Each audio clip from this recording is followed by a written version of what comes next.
Assalamualaikum warahmatullahi wabarakatuh. Okey, untuk kali ini kita akan belajar tajuk pendidikan jasmani tahun 4 iaitu laluan mencabar. Laluan mencabar ini adalah tajuk yang berkaitan dengan kapasiti aerobik. Kapasiti aerobik ni ialah keupayaan maksima oksigen dalam darah yang dipam oleh jantung ke seluruh anggota dan kumpulan otot-otot besar badan semasa melakukan aktiviti fizikal ataupun kita panggil sebagai VO2 max. Atau lebih mudah untuk kita fahami keupayaan seorang melakukan aktiviti untuk masa yang lama. Contohnya aktiviti merentas desa. Ada murid yang boleh menghabiskan aktiviti merentas desa sejauh 4 km dalam masa 20 minit. Ada yang tidak mampu dan mengambil masa yang lebih lama. Ada di kalangan murid yang boleh berkayuh basikal ke sekolah yang jaraknya lebih kurang 2 km dalam masa 5 minit. Tetapi ada yang mengambil masa lebih lama. Di sini membezakan kapasiti aerobik setiap manusia adalah berbeza.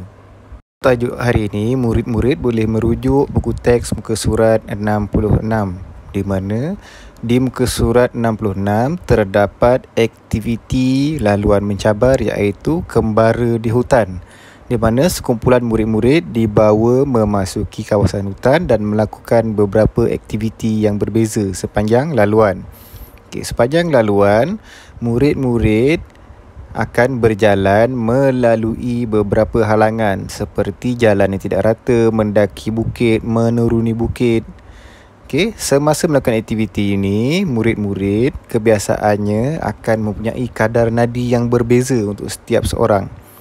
Dan selepas daripada melakukan aktiviti, boleh diperiksa kadar nadi pemulihan.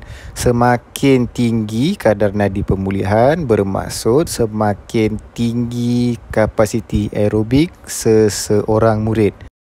Sebagai contoh, aktiviti yang boleh meningkatkan kapasiti aerobik adalah seperti senam aerobik, berbasikal, jogging dan berlari, lompat tali, berenang dan berkayak.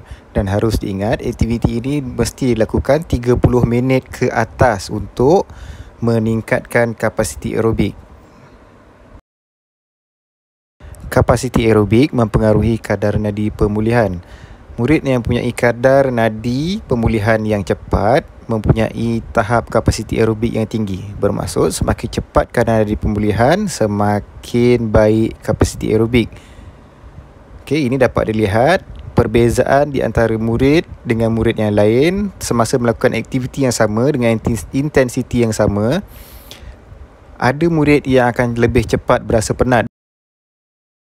Jangka masa aktiviti untuk meningkatkan kapasiti aerobik yang paling minima adalah 30 minit. Semakin tinggi intensiti aktiviti, semakin kurang masa melakukan aktiviti. Dan semakin tinggi kapasiti aerobik seseorang, semakin lama kemampuan melakukan aktiviti. Ini bermaksud seorang yang lebih cergas dapat melakukan aktiviti yang sama dengan murid yang kurang cergas dalam tempoh masa yang lebih lama. Seterusnya, mari kita tonton aktiviti yang boleh meningkatkan kapasiti aerobik. Ada dua contoh aktiviti. Untuk aktiviti yang pertama, saya menunjukkan contoh dua orang murid sedang kejar-mengejar dalam kawasan yang ditetapkan.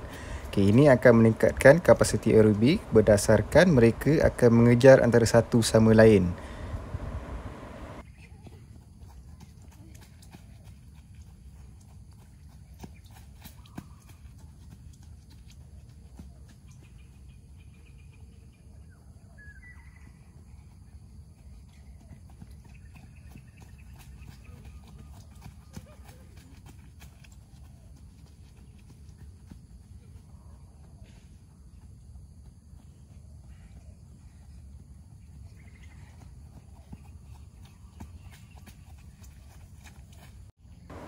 Untuk aktiviti yang kedua ini adalah lebih sesuai untuk digunakan sebagai permainan kecil di mana dua orang murid berlumba untuk mengumpulkan fil marker dan disusunkan di kon. Murid yang terlebih dahulu dapat menyusunkan ke 5 kon akan dikira sebagai pemenang.